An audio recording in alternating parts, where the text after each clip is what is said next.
바둑에서 묘수를 3번 두면 그 바둑은 진다라는 말이 있습니다.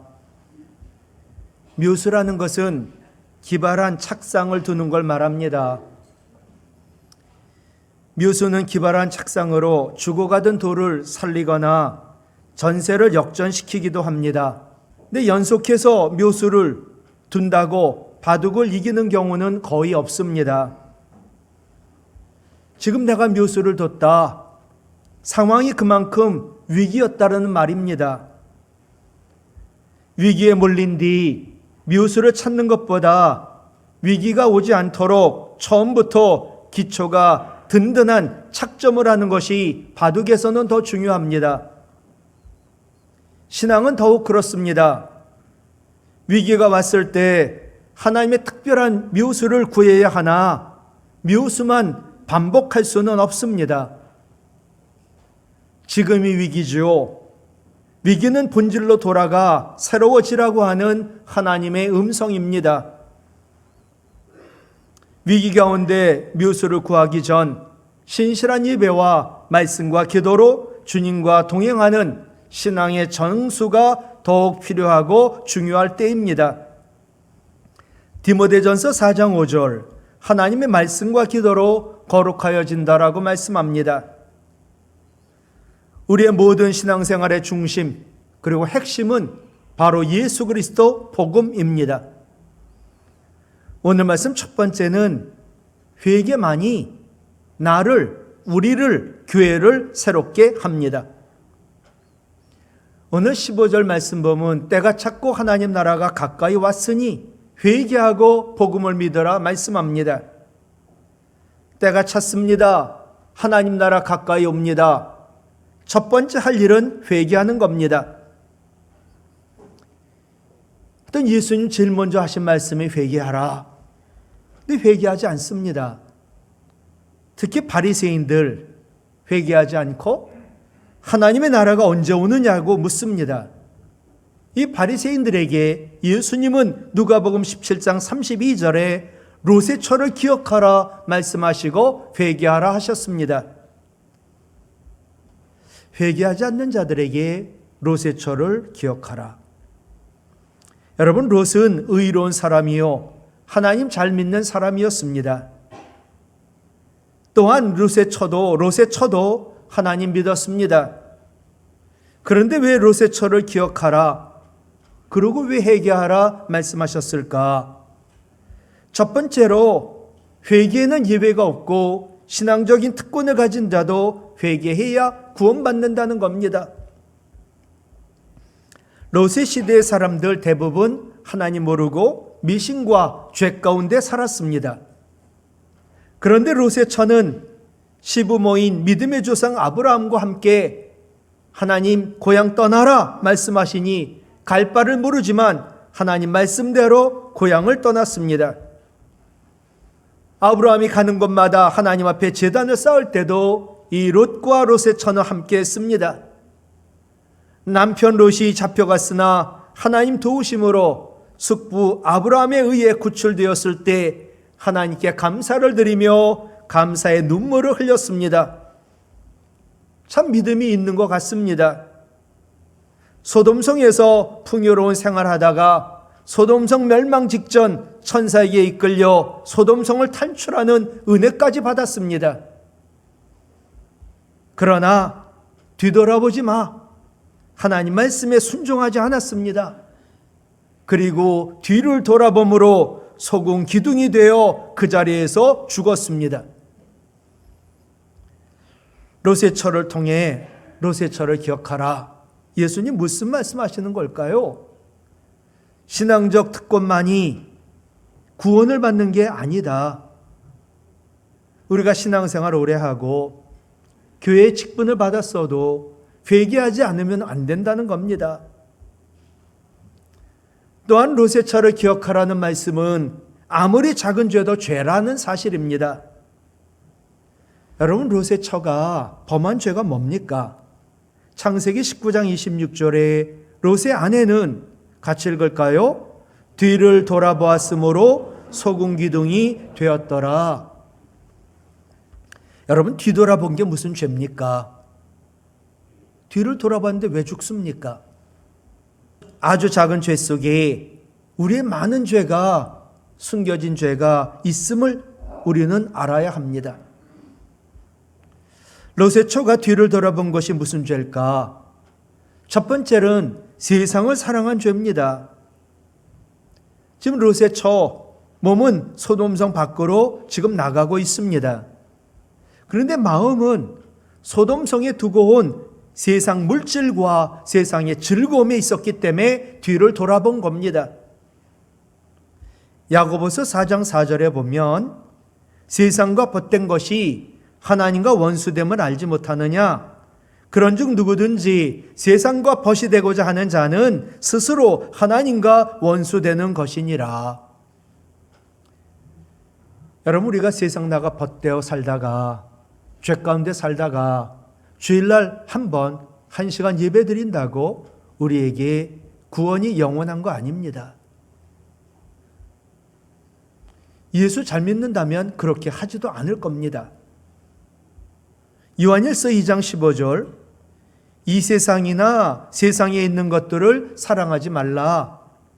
누구든지 세상을 사랑하면 아버지의 사랑이 그 안에 있지 아니하니라.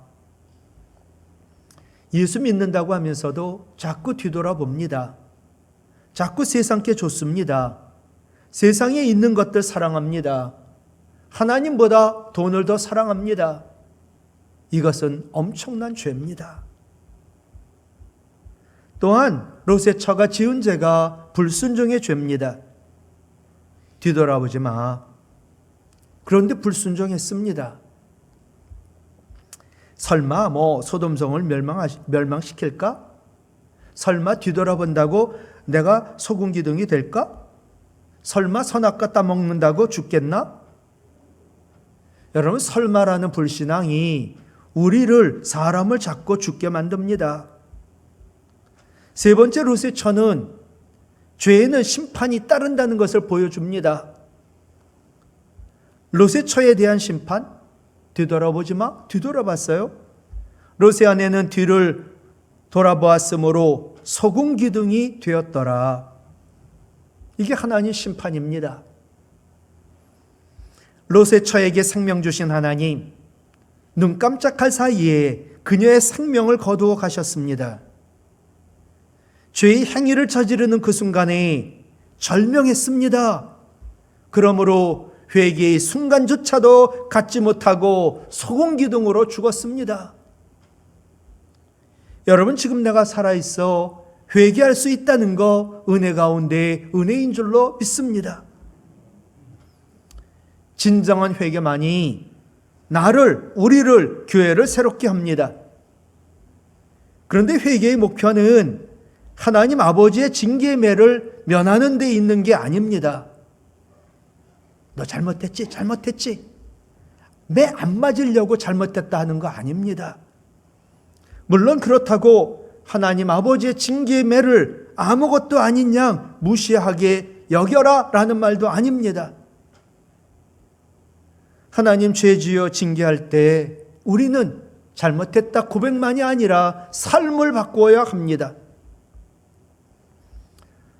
다윗은 죄를 지적받자 회개를 하는데 자기의 죄에 대한 뉘우침에 머물러 있지 않고 하나님 아버지의 기뻐하시는 아들다운 마음을 갖고 그 마음으로 회복이 되고 행실애로의 행실까지 성장을 위한 강구를 합니다. 하나님, 제가 죄를 지었거든요. 이제 하나님 자녀답게 살 마음과 저의 행실을, 그래서 믿음이 성장하기를 그가 기도하고 실제로 그는 새롭게 변했습니다. 그러니 그가 노년이 되어도 더 잘되고, 두 번째로 복음으로 우리가 교회가 새로워져야 합니다. 때가 찼고 하나님 나라 가까이 왔으니 회개하고 복음을 믿으라. 두 번째 일이 복음을 믿는 겁니다. 복음이라는 헬라어가 유앙겔리온이라는 단어인데 승리의 소식, 기쁨의 소식입니다. 도대체 무엇이 승리요? 무엇이 기쁨의 소식인가? 마가복음 1장 1절, 외웠으면 하는 말씀이지요. 같이 읽어요. 하나님의 아들 예수 그리스도의 복음의 시작이라. 여러분 잘 보세요. 예수님을 중심으로 앞에 하나님 아들이 있어요. 예수님은 하나님이세요. 예수님은 날 위하여 죽으시고 부활하신 그리스도예요. 그런데 그분이 복음이다. 정말 예수 믿는 것이 여러분에게 기쁘고 늘 즐겁고 영원한 기쁨인가요? 지금 내가 어렵고 힘들고 죽을 고생하는데 이 복음이신 예수님이 있다는 것이 나에게 소망이요 기쁨인가요? 예수 그리스도라는 복음이 나를 변화시켰나요? 예수 그리스도라는 복음이 나를 지금도 새롭게 하고 있나요? 로마서 16장 25절 새 번역이에요. 같이 읽을까요? 하나님께서는 내가 전하는 복음 곧 예수 그리스도에 관한 선포로 여러분을 능히 튼튼히 세워 주십니다. 아멘.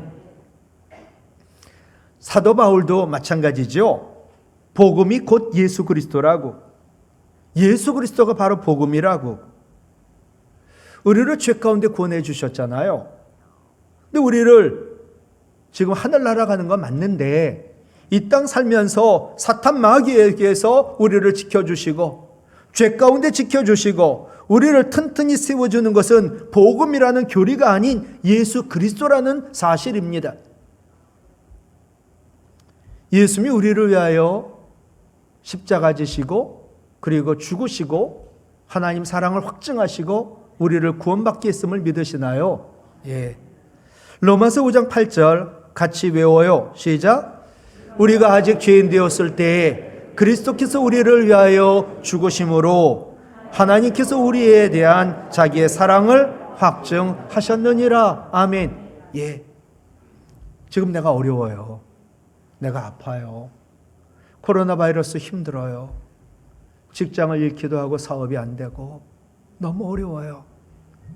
그러면 하나님 나를 사랑하지 않는 건가요? 하나님 대답은 분명해요. 너희가 죄인 됐을 때 그리스도가 죽었다. 그래서 너희를 구원했다. 죄와 사망에서 지금의 이 고난 내가 건지고 구원하는 거 문제도 아니다. 내가 사랑하는 거 변함이 없다.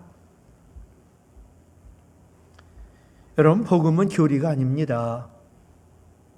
복음을 교리로만 알면 안 되고 우리를 위하여 죽으신 그 예수님, 부활하신 예수님, 지금도 살아계신 예수님, 나와 우리와 함께 하신다. 그리고 우리를 죄 가운데 지켜주시고 사탄 마귀 가운데 지켜주시고 그것을 믿어야 복음이고 그 복음이 우리에게 능력이 되는 것입니다. 바울은 육신을 입었으니 내 힘으로 도무지 이길 수 없는 죄 그리고 욕심이 가득한 육신을 이길 수 없는데 예수님께서 이기게 하셨고 나의 옛사람 예수님 십자가에서 죽을 때 함께 죽었고 이제는 내가 예수님을 영접함으로 내 안에 예수님과 내가 함께 산다. 그것이 복음이라고 말했습니다. 나는 죽고 내 안에 있는 예수로 사는 사람 안에는 성령이 있기에 사랑의 기적이 일어나는 줄 믿습니다. 로마서 5장 5절이 뭐죠? 성령으로 말미암아 하나님의 사랑이 우리 마음에 부어졌다. 예수님이 영접했거든요. 내 안에 성령으로 계시거든요.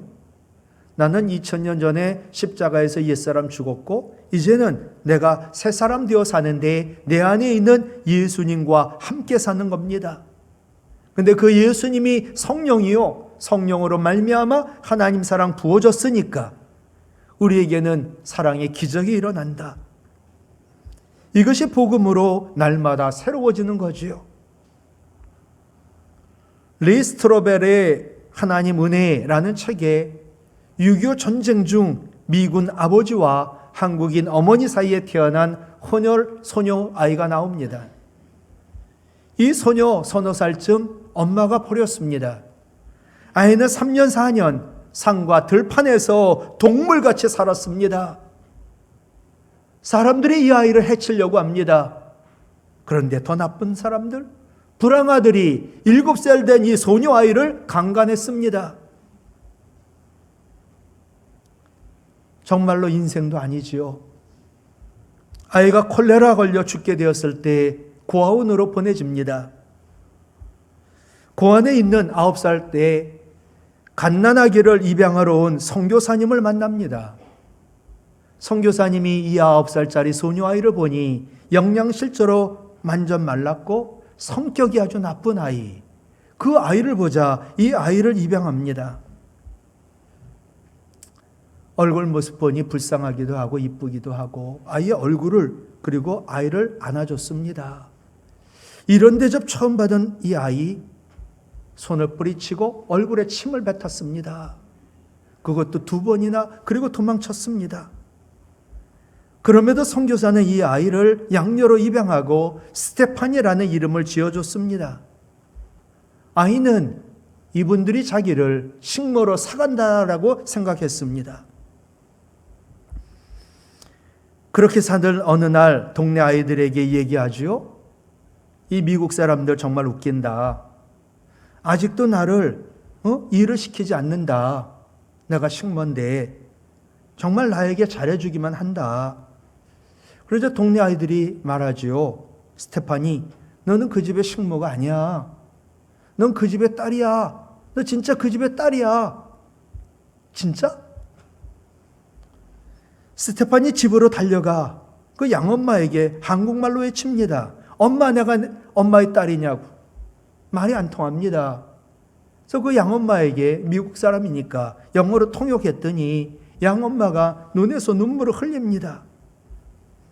양부모님, 목사님 내외인데 이 아이 데리고 미국 갑니다. 미국 가 17살 생일이 되던 어느 날 늘 아이가 늘 상처가 있는 아이니까 짜증을 부립니다. 그리고 문 쾅 닫고 자기 방으로 들어갔는데 아빠가 들어간 목사님 이 아이에게 말합니다. 스테파니, 네 엄마와 내가 너를 얼마나 사랑하는지 내가 알았으면 좋겠다. 내가 우리 사랑을 받아주지 않아 너무 힘들다. 스테파니, 내가 하나님 예수님에 대하여 너에게 좀 더 말해도 괜찮겠니? 지금 너와 함께 하시는 예수님, 너와 똑같은 조건에서 사셨어. 그런데 그분이 너를 알고 있고 그분이 너를 도울 수 있어. 늘 들었던 말씀 생각해 봅니다.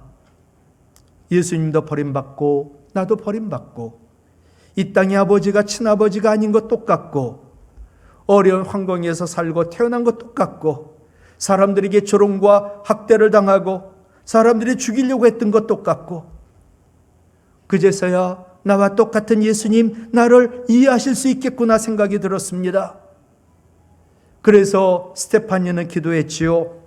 하나님, 당신이 우리 엄마 아빠가 말한 사랑의 하나님이시라면 지금 당장 나에게 무엇인가 해주세요.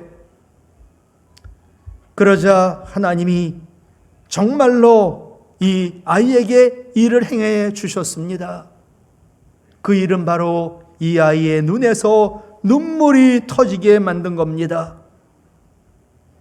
이 아이는 어려서부터 울면 매를 맞고 울면 돌에 맞고 울면 공격을 당하니까 무슨 일이 있어도 나는 울면 안 돼. 눈물을 잃어버린 아이입니다. 그날 밤 마음에 굳어있던 것 모두 다 무너져 내렸습니다. 하나님과의 담이 무너져 내렸습니다. 마침내 성령이 눈물을 흘리게 하시고 도저히 눈물을 멈출 수 없게 하셨습니다. 아이가 방에서 통곡을 하니 엄마 아빠가 들어와 아이와 함께 기도합니다. 그러자 스테파니 놀라운 경험을 합니다. 예수님, 내 모든 수치를 아시고 내 모든 죄를 아시면서도 나를 사랑하신다. 전에는 버려진 아이, 죄 지은 아이, 강간당한 아이, 늘 말썽 부리는 아이, 하나님 절대로 나를 사랑하지 않아. 그런데 그날 예수님이 이런 나를 사랑하신다는 게 믿어진 겁니다. 성령이 역사하니까 결국 이 믿음이 스테파니를 속속들이 완전히 바꿔놓았습니다. 가장 큰 기적, 자신을 미워하고 자신을 학대했던 소망 없는 아이가 자신을 사랑하게 된 겁니다. 누구에게도 얘기하고 싶지도 않았던 끔찍한 과거까지 하나님께 감사하게 된 겁니다. 이 아이의 고백이에요. 제 삶에 없었더라면 더 좋았을 뻔했던 사건은 하나도 없습니다. 내가 버려지고 강간을 당하고 짐승같이 살았던 그 나의 모든 삶, 나를 예수님께로 인도했고 나를 예수님을 믿게 했고 나를 새롭게 변하게 했기 때문입니다. 스테파니는 2번 입양이 있었습니다. 한 번은 선교사님 양 부모님, 한 번은 하나님 아버지로부터. 우리는 스테파니와 같은 입양아 출신은 아니지만 영적으로 하나님 아버지께 입양받아 우리 안에 예수님이 임하시고, 그래서 예수님이 아버지라 부르는 그 하나님이 아버지가 되시는 은혜를 받은 자들입니다. 누구도 하나님을 감히 아버지라 못 부릅니다. 그런데 우리는 예수님 때문에 하나님을 아버지라 부르며 무엇이든 구할 수 있습니다. 나에게 고난이 있어도 우리는 고아가 아니요 버려진 자 아니요 주님 나를 떠나지 않았습니다. 요한복음 14장 18절, 내가 너희를 같이 읽을까요? 고아와 같이 버려두지 아니하고 너희에게로 오리라. 아멘. 그분이 바로 성령이십니다. 방탕하게 살면서 사생활을 낳은 어거스틴, 32살에 그는 암브로스로의 설교를 듣고 완전히 회심합니다. 회심하고 사람이 변하여 신앙생활 잘하던 어느 날 길에서 어느 여인을 만났습니다. 술집 여인입니다. 전에 늘 다니던 그 술집 여인. 왜 요즘은 안 들리냐고, 다시 오시면 잘해주겠다고 유혹을 합니다. 그러자 어거스틴 말하지요. 옛날에 어거스틴은 죽었습니다. 나는 새 사람이 되었습니다. 복음으로 그리스도인이 된 우리는 옛사람이 이미 십자가에서 예수님과 함께 죽었고 우리는 새 사람이 된 존재인 줄로 믿습니다. 그러나 여전히 우리 안에는 옛 성품이 남아있어 지속적으로 우리의 새 사람을 방해해 우리의 신앙생활도 우리의 삶도 고달프게 만듭니다. 그러므로 우리는 늘 죄에 넘어질 수 있는 연약한 존재임을 알아야 되고, 그래서 연약한 나를 도우시는 성령의 도우심을 간구하고, 날마다 나는 죽고 내 안에 계신 예수 그리스도로 살아야 날마다 새롭게 변할 수 있고 복음이신 예수 그리스도를 전할 수가 있습니다. 그래서 사도 바울은 고린도전서 15장 31절, 나는 날마다 죽노라라고 고백했습니다. 말씀을 마칠게요. 여러분, 어떤 어려움이 있나요? 어떤 불가능이 있나요? 그런데 우리에게는 복음이 있습니다. 그분은 예수 그리스도이십니다. 복음이 정말 나를 변화시켰나요? 복음으로 정말 새롭게 변화되길 원하나요? 다른 사람들이 믿고 분노하고 다툰다면 나는 죽고 예수로 사는가 확인해야 합니다. 그리고 우리는 회개와 복음으로 새로워져야 합니다. 그렇지 않으면 구원은 받았다고 하지만 구원받은 사람답지 않는 삶을 살고 있는 겁니다. 이것은 복음에 문제가 있는 게 아니라 진짜 복음으로 살지 않기 때문에 생긴 문제들입니다. 나는 죽고 예수로 사는 복음, 하나님 아버지의 사랑받는 자녀로 사는 복음, 이 복음이 나의 복음 되길 원합니다.